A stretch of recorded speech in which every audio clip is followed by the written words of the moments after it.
Yo, yo, yo, what's up? We live.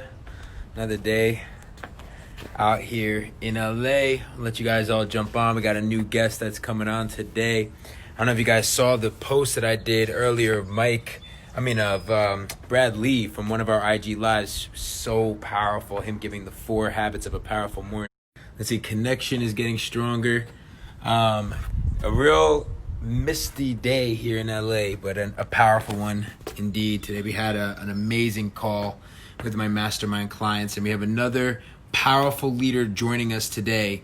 His podcast is one of my favorite podcasts in the world. He's had everybody from Tony Robbins, Seth Godin, Aubrey Marcus, Dean Graziosi, Patrick Bet-David. I mean, all the superstars in the world in the entrepreneurial community he's had on his podcast. So what's up, Rachel? What's up, Lance? What's up, Rava?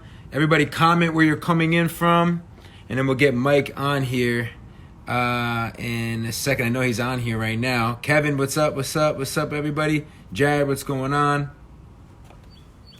What's happening, everybody? What's going on? Thank you for joining. I know it's late for a lot of you right now. Jackie, what's going on? What's up? What's up? What's up? Arizona in the house. Got Jersey in the house. Those are my people. Got Florida in the house. Cool. So let me get Mike on here, and then we're going to chop it up all things. I want to learn a lot. I mean, I just launched my podcast, so I want to learn from him all about that. I want to learn about he's a mastermind. I mean, he's done over 50 million in revenue collectively with his companies, and I just want to chop it up with him about entrepreneurship, about everything. He had a really successful course around copywriting called 7-Figure Sales Presentations. So let's get to it. Here, hold on one second, guys, while I bring him on here.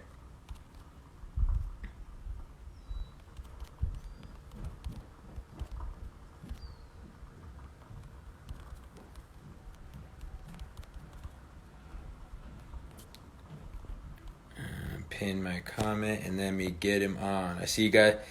Let's see. There we go. Just got a new painting. Woo. What's up, brother? Yo, what's up, Mike? How you doing? Doing great, man. How are you? I'm so good. It's so good to see you. Welcome to the live. I mean, I've been having daily live streams with really powerful leaders, and it's a pleasure to bring you on here and learn from you, bro. How are you doing? Where are you at right now?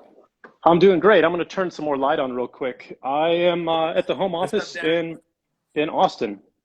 In Austin, I love it. I miss Austin. That's where my buddy Aubrey is. I know Aubrey was on the podcast. I got Ryan Holiday. I did my interview with Ryan Holiday in Austin. Yeah. It's an amazing place. How are you? How's the family? How's your son? Is everybody healthy, safe? Yeah, thankfully everybody's doing awesome. It's really interesting given the fact that we all, my girlfriend and I, work from home. Yeah. Quarantine's like, what do you mean? This is just another day. The biggest change is we have two kids with us that are full-time schooling at home now. Oh, wow. But other than that, it's kind of the same, man. Other than, missing going out to eat and all that good stuff and seeing friends. Right. But yeah. No, I feel you. That's how it is with me as well. It's like I've been an entrepreneur now for 18 years, and typically I've been building online businesses. So I'm so used to working from home or working while traveling that it doesn't feel like anything is too different. Other than the fact that I can't go back to Jersey and see my family. So that's what's a little bit different, missing them as always. But so, I mean, Mike, first and foremost, so we did a podcast together, right? I was looking for it on your website and I couldn't find it. I was like, I guess I got to go search the iTunes. You were one of the early ones. So I think some of them went missing when we did a migration, but I think you were in year 1, and that was, gosh, like 4 years ago. So it's been 3 or 4 years. But I was gonna say, 'cause that was like one of my favorite interviews, but it was so long ago. So I'm excited to catch up with you because it's interesting. I was on your website going through things. That's where I was like, I could have swore I did one, but I couldn't find it.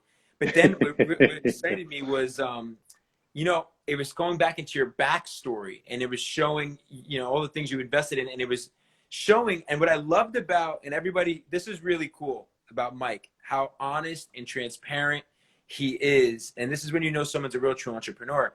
You talked about your story of Evergrow, and I was interviewed right when you were launching Evergrow, which was this really cool product that Mike had invested a lot of time, money, creating a prototype on how you can basically grow your own agriculture at home and create $4,000 worth of organic food right from your home with this really cool device that where the plants grow right inside. It could be right inside your apartment for like $400, and you would be able to create $4,000 worth of organic agriculture in your home. Think about that right now during the quarantine, right?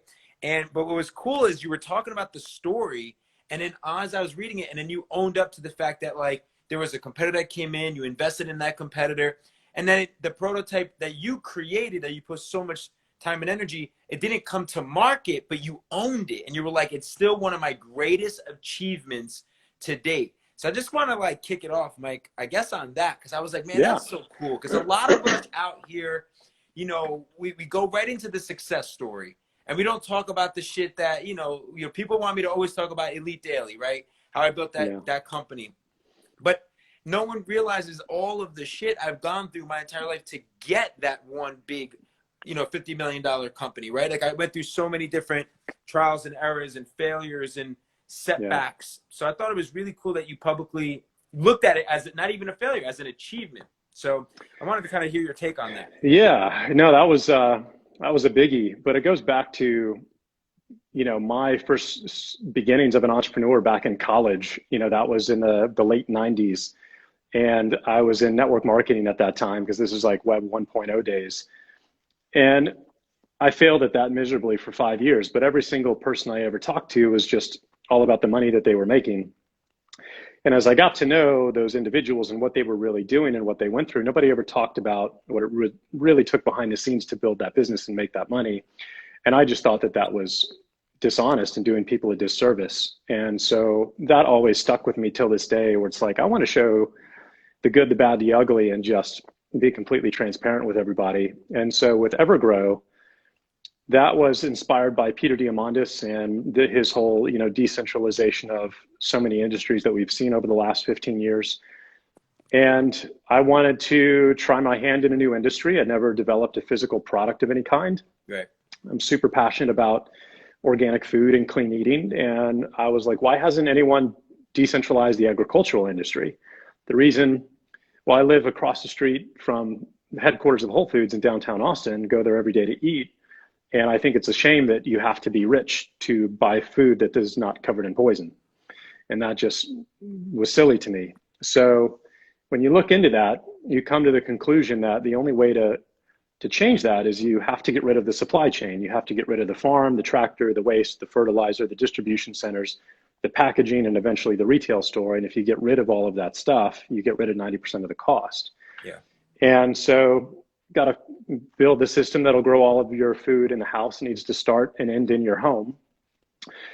But we wanted it to be a mainstream appliance, something that like Apple would build that everybody could use. And you don't have to know how to grow anything. You don't have to take care of anything. So we eventually set out to build a farm robot, if you will, that was the world's first fully automated hydroponic system for your home, where you would just drop in a seed pod and it would literally take care of everything else. Right. So I partnered with Peter on that and spent the next 3 years building it. Learned a lot of lessons the hard way. Oh, you built that with Peter Diamandis? Yeah, he was on the board, on our board. Nice. Yeah. Fire. Yeah, so that was super cool. And I paid what I call the stupid tax, which is whenever you do something for the first time, you don't know what you don't know. Yeah. And going into an industry of agriculture, having never grown anything, and then physical product, and then not only that, but tech, it was just kind of an all-you-can-spend special, right, reiterating things and changing things. And so it lasted 3 years, put in a couple of mil of my own money to do it. And at the end of that process, the original estimate from the design team was about 500 grand. And I was like, all right, awesome. 3 years later, millions in.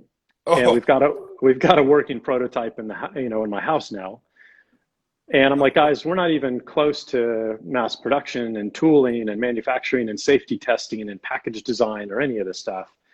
It's like, how much longer is this going to take? And they said, it's probably going to take another year and a half and another, $1 to $2 million.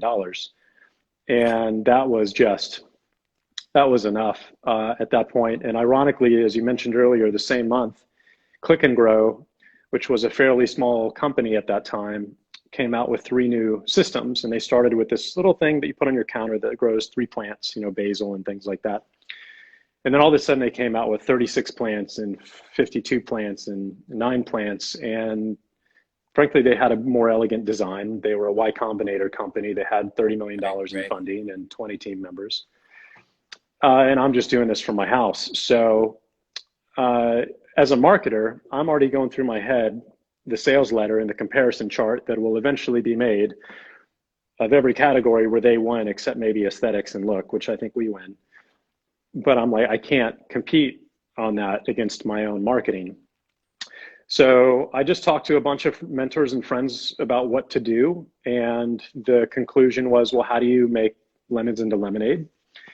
And it was reach out to them and see if you can partner together. And so that's what I did. They ended up having a bridge round open right after their A. So I put 6 figures into that a few years ago now, and they're kicking ass, like especially with this stuff going on, sales are through the roof. And they're taking on another round of funding, B or C round for I think 30 mil in the next few months. So by the time they either sell or have an exit, I should ideally make back all the money that I put into that, 5 to 7 years later. So a lot of lessons learned for sure. Yeah, I love it. I've been down that road. It was when I decided one day I wanted to create spelt water. I've never actually even told anybody about this. It was like, yeah, freaking, I don't know, maybe 12 years ago. And my brother-in-law is a chemist for Merck Pharmaceuticals. So I remember one day I was like, man, I really want to create I remember I wanted to create just water. I was like, I wanted to just create a water, but that doesn't necessarily, it has flavors, but you can create a water that actually is flavorless just because we drink water every day, but actually has natural good ingredients in it that allow you to burn fat. And I just had this idea, and I liked the words felt, which is like this unique branding. I'm a branding guy. And I hit up my brother-in-law, said, is it possible to create a water that doesn't take, it's pure water, it doesn't have any flavors, not like vitamin water, because you end up hearing how vitamin water, all these companies get bought out, but they actually are not that great for you and all the sugar. So I was like, with something without all the sugar, without all the, those companies that have those supplements to lose weight, but they're not really healthy for you, is that possible? So my brother-in-law is a chemist for Merck Pharmaceuticals, got 34 patents under his belt. He went and created a formula and tested it. And I had my friends test it until it was literally like you could not taste anything, but it actually would allow you to lose weight and be healthy for you.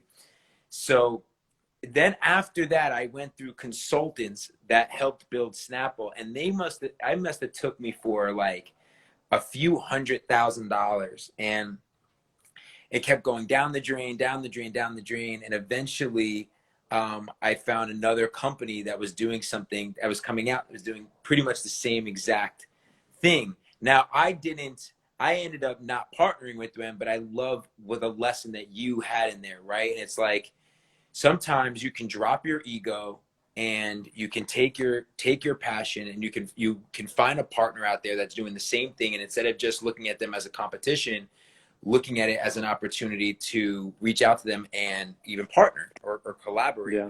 And 1 + 1 = 5, right? And instead of you trying to do it all by yourself. So that's super, super cool. I also just loved the humility of how you shared this.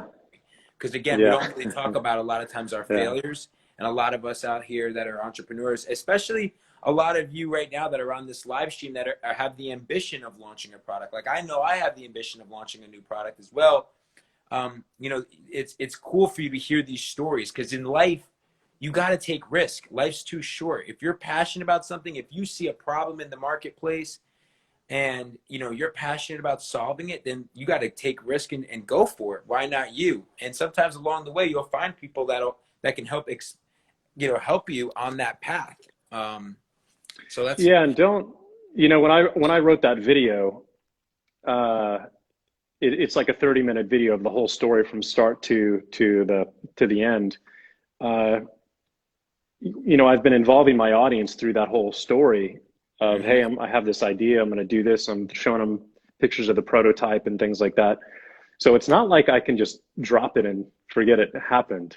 They're going to want to know what happened. Right. And so the best thing that I could do is, okay, what can I teach them that I learned from this, and at least help people understand and learn from it, right? So yeah, you've got to involve your audience in the good, the bad, and everything in between. And that's why they're your audience, you know, and why you have a good connection with everybody. It's not just the Hollywood fake stuff. So yeah, I love it. yeah. So I want to talk to you about a couple things. I mean, so Mike, I finally, as you know, I'm a visual storyteller. So I've built Leaders Create Leaders over the past going on 5 years. I think it's like 4.5 years now since I launched the YouTube show. I'm on season 5. I was in Kuala Lumpur at Vishen from Mind Valley's office, documenting his office. He's episode 1 of season 6. And then the quarantine happened, right? So it's going to be a little more difficult for me to get a lot of these in-person interviews for right now. So I decided in the meantime, why not start the Leaders Create Leaders podcast and actually this live stream, if the audio is solid, I repurpose it into a podcast just to kind of start getting it going, and also to allow myself to build a relationship with my audience through my own stories, because on YouTube, on the Leaders Create Leaders show, I really just interview and do a documentary style interview on the leader, right? And I'll talk a little bit about, you know, certain things that I may relate to that leader, but really I'm telling their story. Whereas with the podcast, I feel like it's a cool opportunity for me to start to just really get a little more personal and raw, right? Because like a podcast doesn't need all this fancy production. You can kind of just be raw. And they also like it because they can be anywhere and be listening to it. Whereas my show, it's literally like a Netflix series. Like you can go on YouTube and binge watch. People go and binge watch a whole season, and it's like this extremely high production docu-series.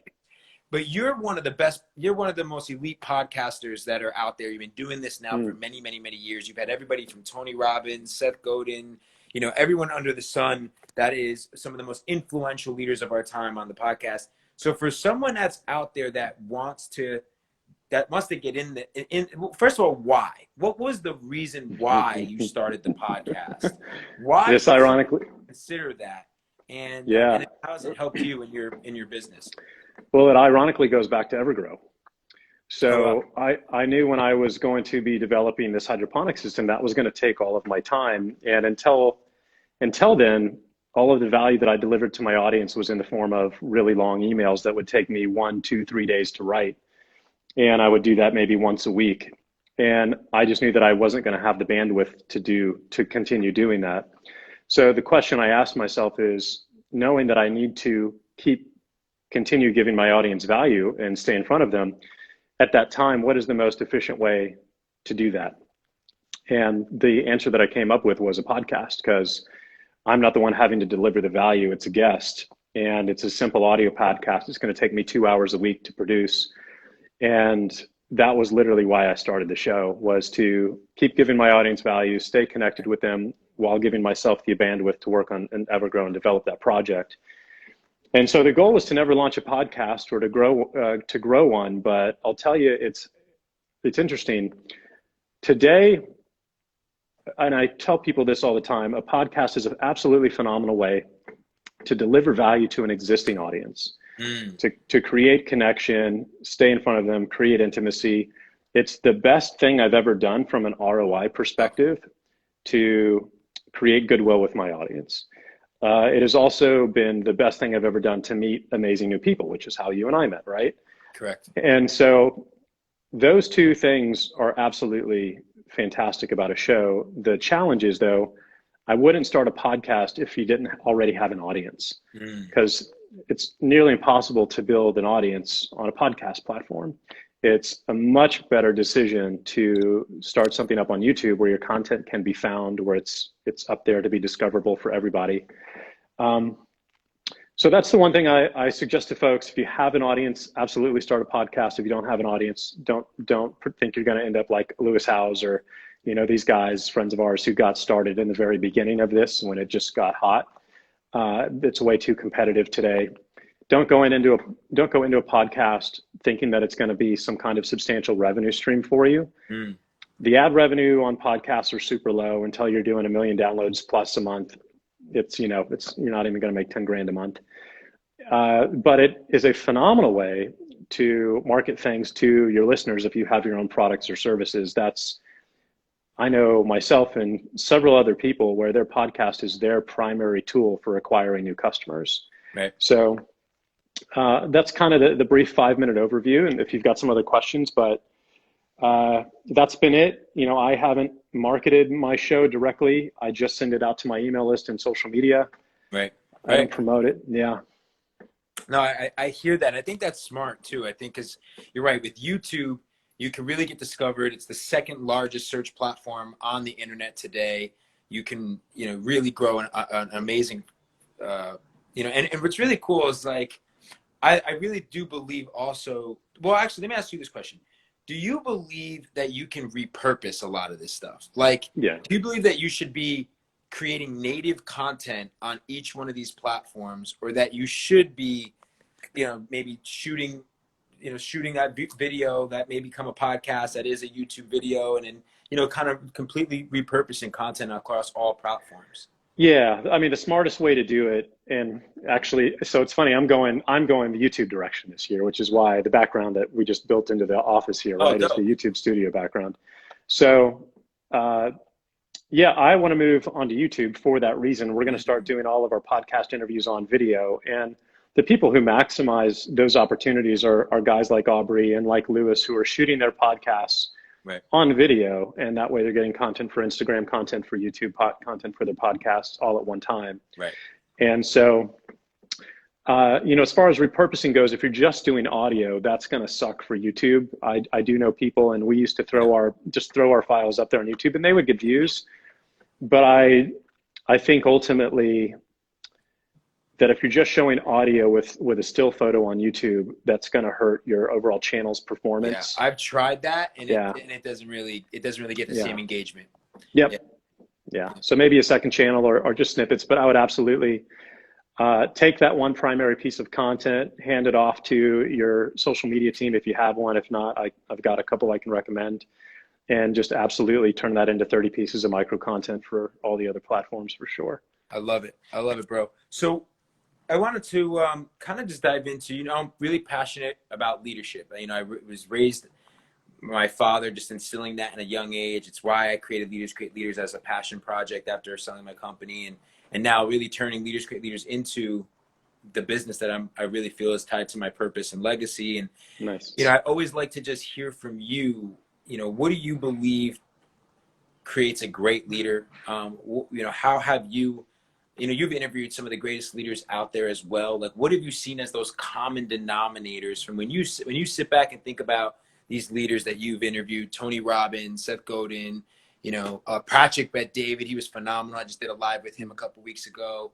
But just you've interviewed a lot of really powerful leaders. You're a powerful leader yourself. You scaled your own company to 50 million in revenue. You have multiple investments. What are those common denominators that makes a great leader?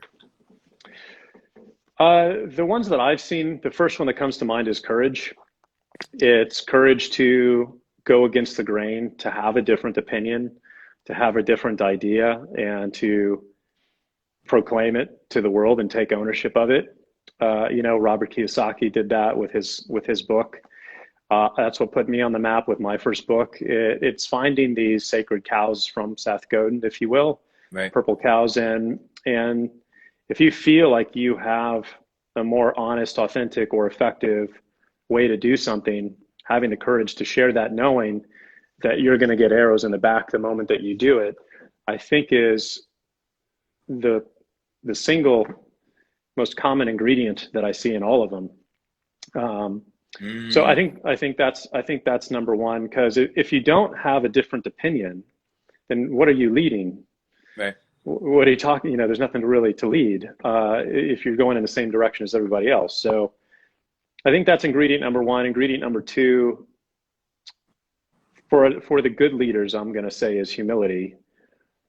the people who've been knocked down and who've had an ego check and who've gone through some rough patches are the ones that last and stand the test of time. The ones who fall in love with their ego and the success that they see end up eventually crashing and burning and never come back from that. So I think that's probably the next big ingredient that I've seen is everybody else. You know, Aubrey specifically is a very big inspiration for me as far as his vulnerability and what he's always willing to share and talk about, and the super personal stuff in his life that he just shares publicly. Yeah.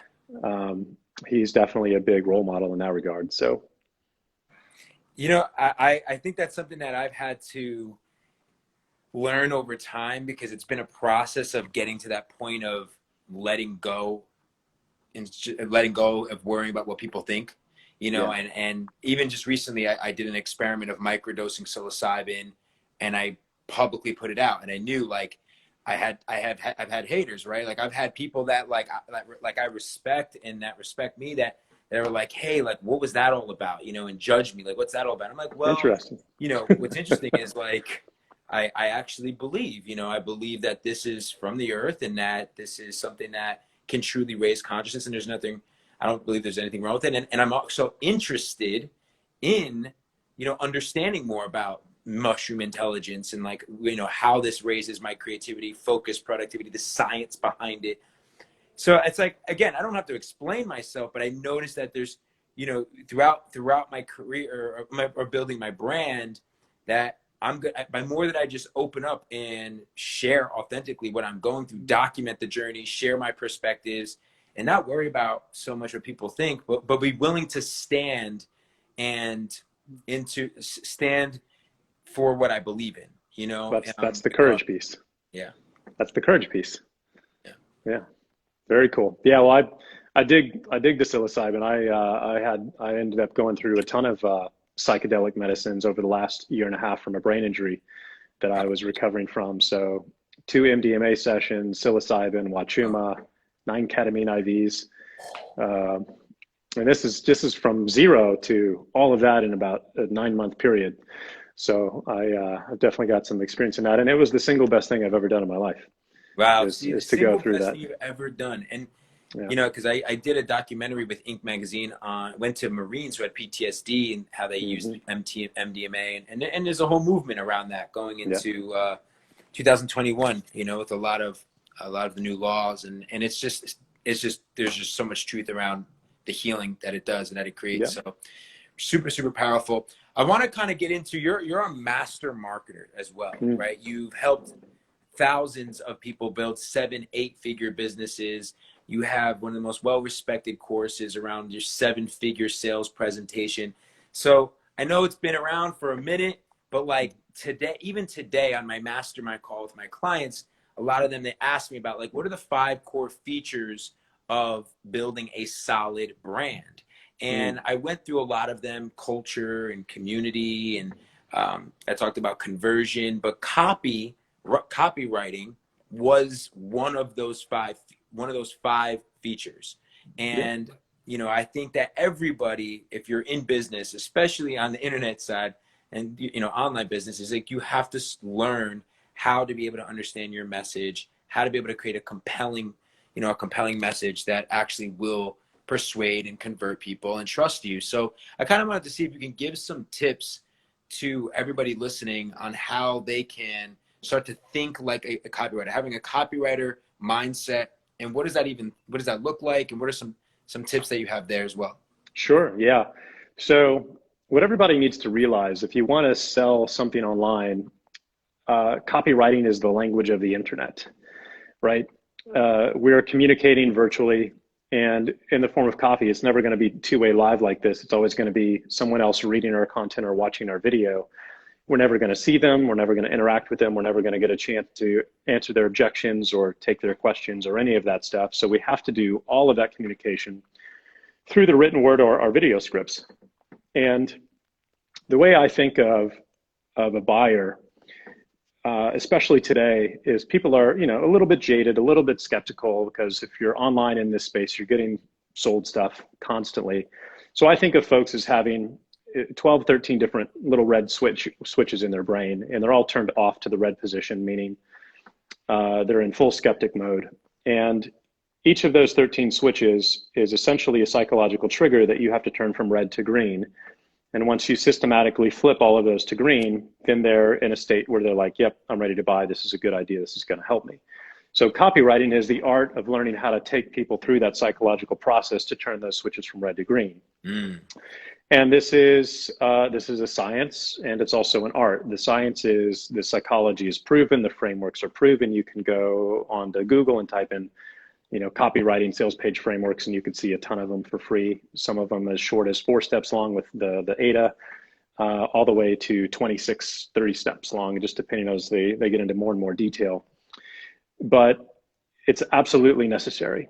And so the best way that I learned copywriting when I was getting started was to go out and print and get transcripts from the best, most proven sales letters and videos that I could find. So in my day, there was no sales videos when I was learning this. It was all just letters. And I would just print them out, from Agora and Stansberry and the most successful companies that I could, right? Yeah. Those guys employ the highest paid copywriters in the world. So if you want to learn how to write good copy, you go study Agora's folks and their letters. Agora tried to buy me out. Yeah, wow. I should have sold that company then. So the most effective way to learn it is once you read a book or two, or you go through a course and you get the framework, you're going to know it in your head, but you're not going to know it in the way that you would learn a musical instrument. And that's the art piece to writing. And so the best thing to do is print it out and then write out those letters by hand every night, for like an hour. And what that's going to do is it's going to allow your brain to automatically pick up on their patterns and their language and their pacing and their structures and their transitions. And it's like hanging out with a friend who's from a different country that speaks a different language. I don't know about you, but whenever I'm around someone who speaks a different language, I start talking even in English with their accent. Yeah. Right? And you're like, I just got that from my dad. I guess that's all. Yeah. Yeah. And you just kind of feel awkward. And you're like, why did I just say that in an Irish accent for some reason? But there it was. And so your brain is doing that. That's what it's doing, is picking up on these patterns. And if you write out those letters by hand, it's going to start to do the same thing. And by the time I did this for probably every night for like a year. Oh, wow. And so I went in it full on deep, because to me, this was the key. I realized that learning how to sell online is the key to making money online. If I can write an ad and a capture page. It's like that skill will guarantee you to make a financial freedom. I don't know anyone who makes money online who hasn't taken the time to master copywriting, because it's the language we have to use. And so, that's how I went from waiting tables at PF Chang's. I spent the next year studying copywriting, and within 18 months, I made my first $1 million, writing my first sales letter and selling my first product, right?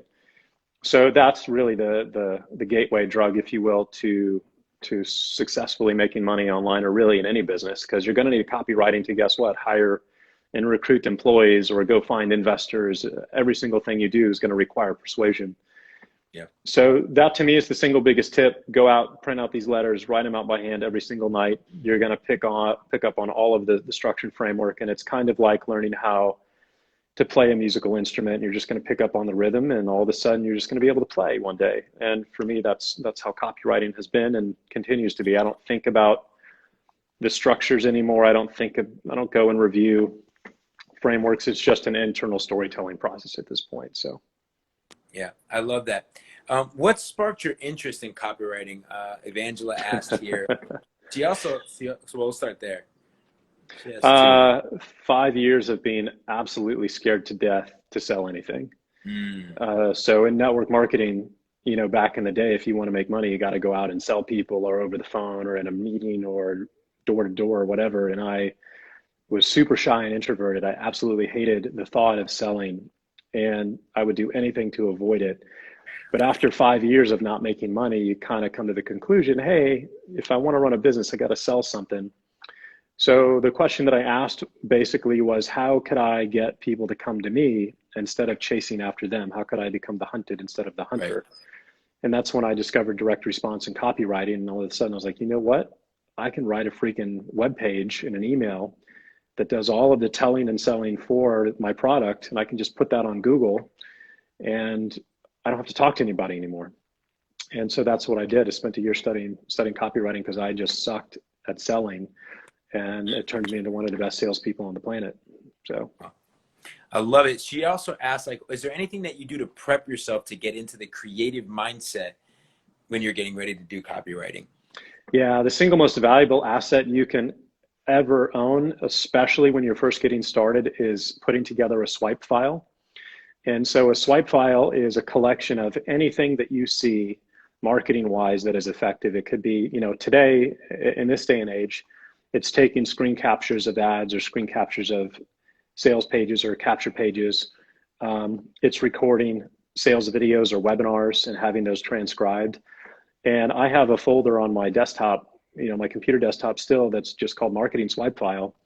And till this day, every single time I see something that just catches my attention and that I'm impressed by and it's really good copy, just screenshot it all, capture it all, put it on that folder. And the moment you want to go write something for yourself, you're going to run into a lot of writer's block. The hardest part is the first page of your copy. It's the intro, it's the first story, it's the hook to get people interested, get them to stop, look for a few minutes, say, yeah, this is for me, and then get them interested. That's the single most difficult job you have, is the first page.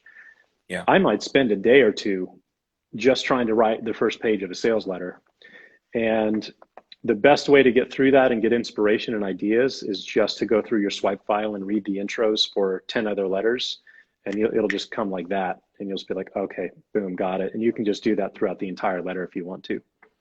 Yeah, I really love that. What are your, also the thought of just like, once you do get into that groove, like just testing. I mean, I'm sure you probably had so many that didn't work, right? But it's like, you got to keep trying to validate. I think one of the greatest reasons why I love Instagram is because I've been able to use it as a testing ground, like many others for YouTube or maybe Facebook or, even maybe podcasts. But for me, Instagram has been this place where I can test my messaging, test offers, see what resonates with people. And it costs me nothing to do it organically.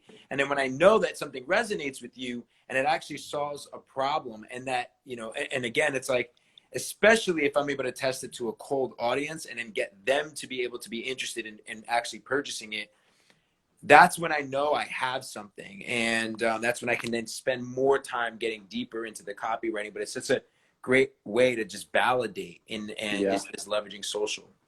Yeah, I mean, just on Instagram, on your story, right, you could just have text alone with a headline of how to, blank, and have 3 different product ideas or course ideas that you potentially want to create.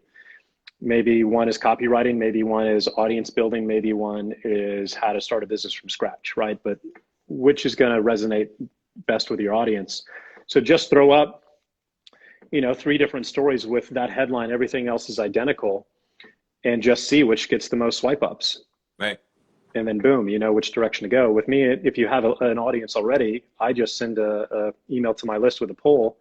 Hey guys, what do you all need help with most? A, B, or C? Click the link and let me know. And then that tells me which direction I need to go as far as how to help my audience the best. So yeah, I got another Gerard up in the live. Shout out to Gerard. What's up, bro? And he says, do you see any difference in the traditional way of making funnels, the Russell Brunson way, that so many people benefited from, versus today, given that it's become sort of a red ocean in some senses? It depends on the industry that you're in, right? If you're in the internet marketing industry, there's definitely some fatigue around all of that. And yet at the same time, it's still effective, which is why everybody's still using it. But there is fatigue in it. If you're in a different industry, a lot of industries have never seen a funnel like that, like health insurance or, right. You name it. There's all these little obscure niches that have never seen that stuff. It's going to work great. So in this industry now, I would certainly be thinking about how to do things differently. That's how I've made a lot of money in my career, is when everybody's going one way, I start looking at going the other way. Yeah. And so that's what you saw over the last 5 or 6 years, where it was everybody was using webinars and automated webinars. Yeah. And then that just got done to death. And then everybody started switching to coaching. writing coaching businesses and models and high ticket, phone sales and things like that. Yeah. And that's been going for 3 or so years now, and people are starting to get fatigued and tired of that. Yeah. That's the challenge about being in this industry, is when you're selling stuff to marketers who are also at the top of the marketing game. There's nothing harder in the world to sell than that kind of stuff to that audience. So I think it gets distorted here a little bit, but at the same time, it still works, which is why people are still doing it. With that being said, how can you do something different? And, for me, I'll just tell you what I'm focused on. Yeah, I was going to ask you, what are you seeing as like new trends, or where are you going to kind of to be ahead of the game? Yeah. So right now, if you're probably just watching this, or go to my Instagram or website or whatever, you'll obviously get put in our Facebook audience. And right now we're only running 2 ads at the top of our funnel, and they're both content ads. So one is a 25-minute long video, 7 things every entrepreneur needs to know during a crisis. And the other thing is, how to find opportunity in times of challenge and like this. There's nothing for sale in either of those videos. We're simply spending like $200 or $300 a day promoting those, getting people to watch them, and it's just building goodwill. The amount of likes, shares, positive feedback that we're getting from those content videos is just absolutely amazing. We're opening that up to new audiences who've never heard of me before, and so it's the first time they get to see me. And they're blown away, like, wait, where's the sales pitch? You mean you just spent money to teach me this info for 25 minutes and you're not asking for anything in return? But what we're doing is we're building that audience. We know who's watched those videos, liked them, shared them, and commented. So now when we do come with an offer of some kind, we're just going to advertise that offer to those people, because that goodwill has been built. Where in the past, we would just put our capture page and call to action ads everywhere and go as wide as we can. That's going to get you your ad account banned on Facebook today, because people are burned out on it. Obviously, a lot of folks are really emotional right now who are not doing well financially. And you want to, at this time in particular, want to lead with creating goodwill and delivering value. Do that first. It's really cheap to do. We're getting people to watch my whole 25-minute video for like 50 cents. Nice. Oh, wow. And they're watching this. They're watching 25 minutes. Yeah. Wow. Yeah. For 50 cents. And so now when I go back with an offer, hey, if you're interested in starting a business, I've got, this free training you can go download through this capture page, right? Well, now those leads might cost me $1 or $2 instead of $5 to $10, because there's already that familiarity. So that's the strategy, same strategy with YouTube. The reason we're going to do YouTube this year, 3 just straight up content videos a week, 5 to 10 minutes each. Maybe a soft call to action. Hey, if you need help, just go to MikeDillardMentoring.com or whatever, and just have like this nebulous type of CTA. And then we'll just turn those to top of funnel ads on Facebook, just deliver goodwill. Everybody who watches or likes those, then those people see a more direct ad to one of our products. Yeah, I love that. Are you going to continue with the podcast, Mike? Yeah, we're going to continue with it and just turn it into video and start capturing it live here once the studio is set up this week. What else? Yeah, the goal is definitely to keep growing the podcast. And my question is, how can you stand out from all of the other podcasts or shows online? Because you look at Patrick. When I interviewed Patrick Bet-David years ago, it was one of the first interviews he did when he just kind of came on the scene. Right. Everybody's doing an interview-based show. Yeah. Because it's simple, it's effective, it's fun, it's a great way to meet people. And yet, when somebody launches a book and they make the podcast rounds, they're all on everybody's shows like the same week, right? Patrick's show, Lewis's show, my show, whatever. They're just, it's all the same stuff. So if you're going that route, I would just think about how can you do something differently? And that's why I love what you do with Leaders Create Leaders, because that's different. And it takes an extra amount of effort to go out and produce the films that you've produced, and the cost and time and travel and all of that. But I would just think about how you can make it different. Yeah, my buddy John Henry just joined the live. One of the things he's doing that I really love, shout out to John Henry. He was on Leaders Create Leaders. He's doing something just like an audio journaling, a daily audio journal that's like actually going the opposite direction of, for instance, leaders create leaders, you just mentioned, right? Like the amount of effort, energy, time, production, and that works. You can go that way. And then you also can go just super raw, right? Super Yeah. like, I'm just going to journal every day, do an audio. And I think that also differentiates you if you can be a great, just raw storyteller and really give people practical advice, like real practical advice, because that you can't fake the funk. You know what I'm saying? When you Yeah. actually know what the hell you're doing and you have real wisdom, you don't need to dress it up. You can just be a little bit raw. So I like what he's doing just in the audio journaling every single day. That's Let me look at Hot Ones, right?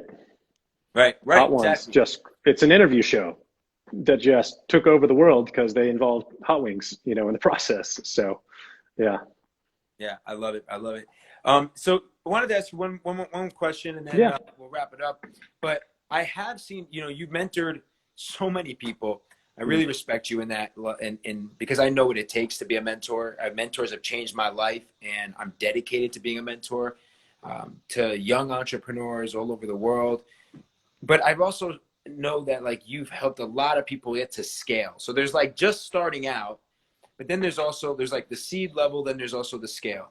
And I've seen you actually help a lot of people get to that, finally, that scale level, that 7-figure, 8-figure, really. So I just want to know, like, what have you seen have been the differentiators at that point for someone to go from, hey, I'm stuck, I'm doing 20K a month in revenue, or maybe they get up to 50K a month in revenue. And I feel like you really have a taste, just a taste of maybe close of what financial freedom looks like when you're an entrepreneur, when you can get to on your own 50K a month. And that's still like not it. Like, you know what I mean? You're still like your money, you're like at the end of the month, you're like, how the hell I have no money left? I'm paying my Yeah. bills, I'm going Yeah. to ads. Like you're barely Yeah. making Yeah. any money for yourself Yeah. because you're growing but like, what have you seen that's gotten people to that point where they're getting to 6 figures a day, right? Like they're just like really at scale. What are those Well, factors that you see? there's two ways that you get there.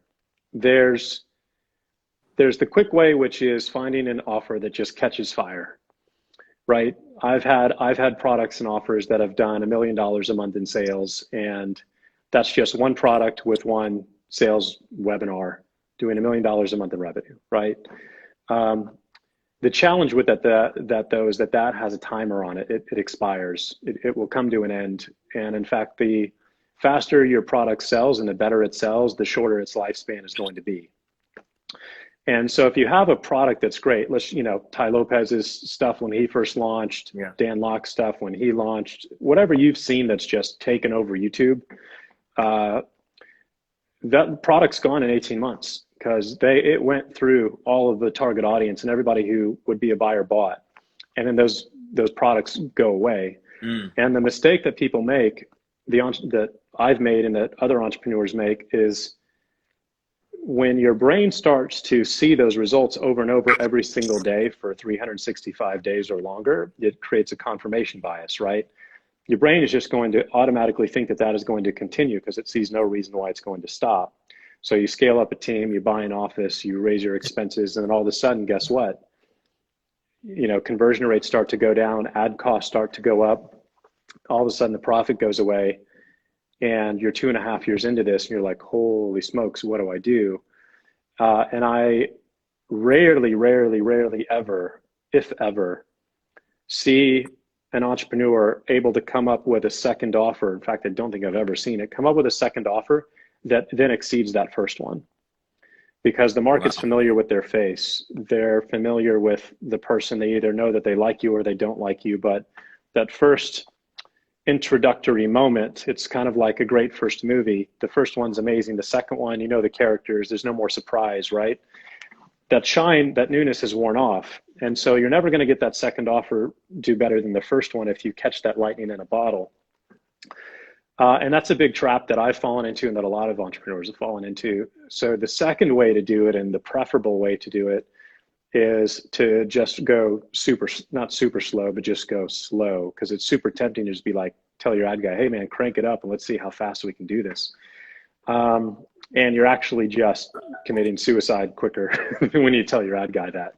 So take it slow and build an actual business. And I'll just tell you how I'm approaching business now that I've learned this is, again, starting super wide and going super broad with just content at the top of your funnel. Reach as many people as you possibly can, because guess what? Next week, you've got a new piece of content for them, and the week after that, and the week after that.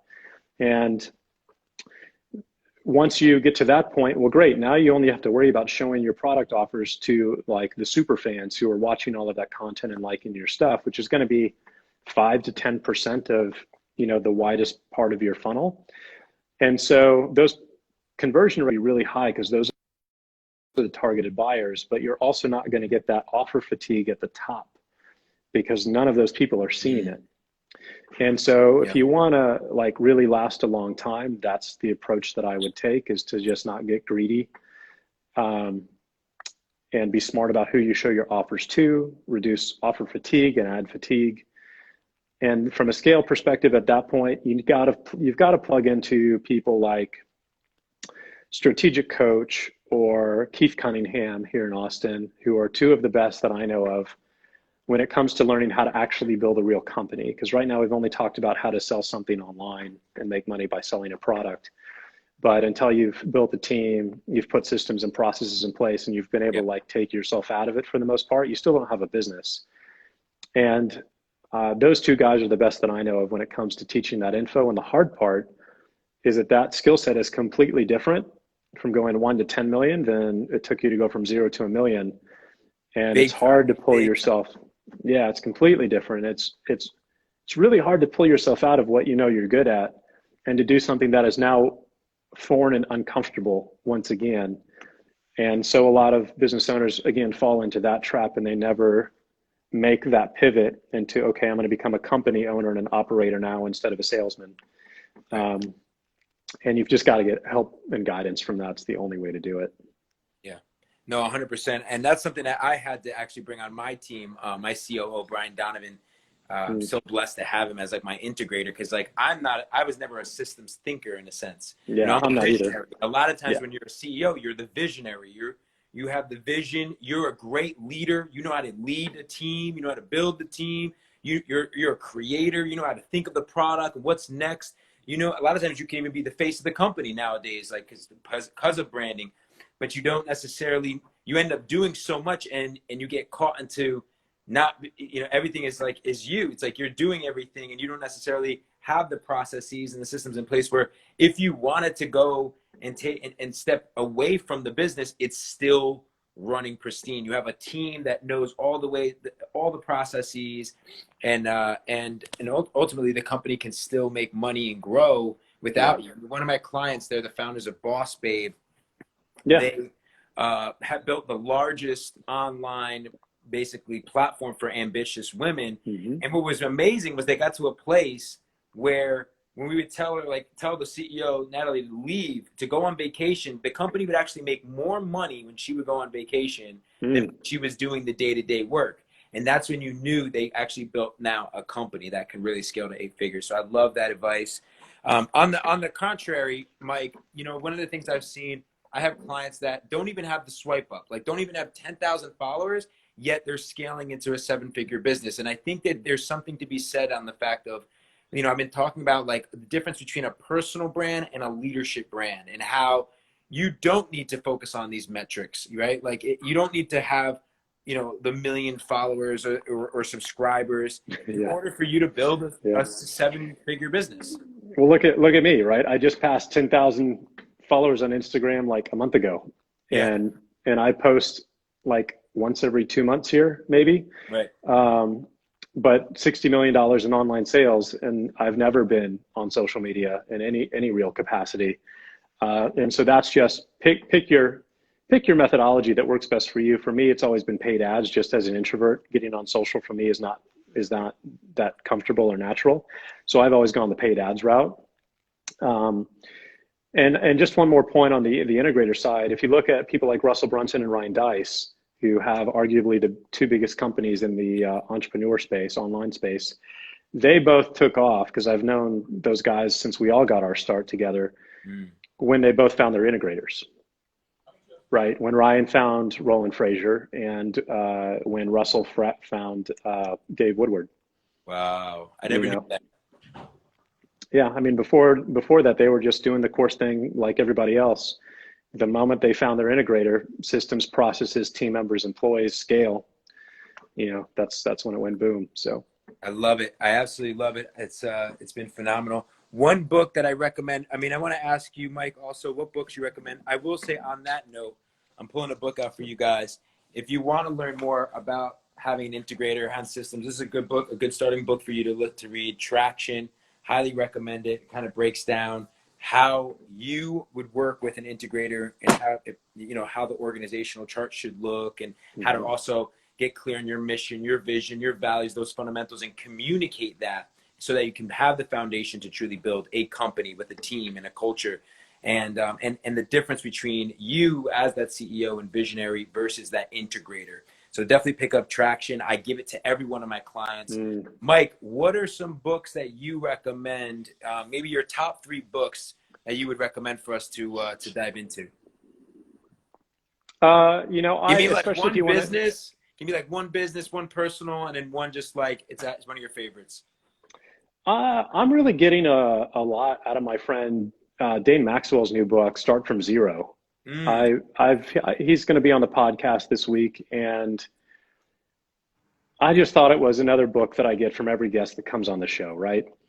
And I started reading it, and I was like, wow, this is actually really, really deep. He goes into the emotional side of finding why you want to do what you want to do, your stories that you've carried since you were little that we all have. Yep. So it was really unique because I haven't seen that in an entrepreneurial book before. Anything from a marketing perspective, if you're just getting your start, from a copywriting perspective, you got to go back and kind of go through Dan Kennedy's stuff. Here's a copywriting book, Dan Kennedy. Ultimate Sales Letter, Magnetic Marketing. Those are classics that people need to start with. And then, the third one, I'm going to say, Rocket Fuel is my version of Traction, right? It's the integrator stuff. Hey, we got to get your new book, Mike. I'm working on mine. We got to get your new book. Yeah. I've definitely got one in me, that's for sure. After these last couple of years, but yeah. Oh, I love it, bro. Well, thank you so much for taking some time. It's an honor. I will say a prayer for you and your family. And it's been a long time since we've connected. So Mike, last words on like, what can I do to serve you, man? How can I support you? What are you launching? The YouTube channel, for one. I will subscribe. I will share it with my audience. I will turn this into a podcast, share that. Thank you, brother. Guys, that's awesome. Fire Mike Dillard. Make sure to follow him. This guy he's a true expert at helping people to build their businesses, entrepreneurship, and he's just a great human being. As you can see, he's just so humble and really took the time to share with us. So, Mike, is there anything else that you're launching that I can support or that our community can get involved with? Not at the moment, brother. Not at the moment. There's some things that are in the works that aren't ready yet, but follow on Instagram would be amazing. But cool. No, we got to get you down to Austin and go wake surfing. Oh, dude, I would love that. Yeah, next time you're in town. One of those motorsports I'm in. So thanks, bro. Have a great night. Enjoy the evening, and I'll talk to you soon. Likewise, brother. Thanks for having me. Good to see you guys. Take care. Bye. So that's a wrap, guys. Another powerful live stream. Tomorrow, we have a super powerful leader, boss babe, Elena Cardone. I'm super stoked to bring her on. So make sure you mark your calendars. It'll be on my Insta story. Mark your calendars. Elena Cardone tomorrow. I interviewed Grant Cardone on Leaders Create Leaders. Have yet to connect with his wife. So that's going to be really cool because I think they're such a power couple, right? Building an empire together. She's so powerful. Super, super cool. I cannot wait to connect with her. Go and follow Mike. Spread love to him. Comment on his page. Shoot him a DM. Let him know that we appreciate him to come on and share with us all.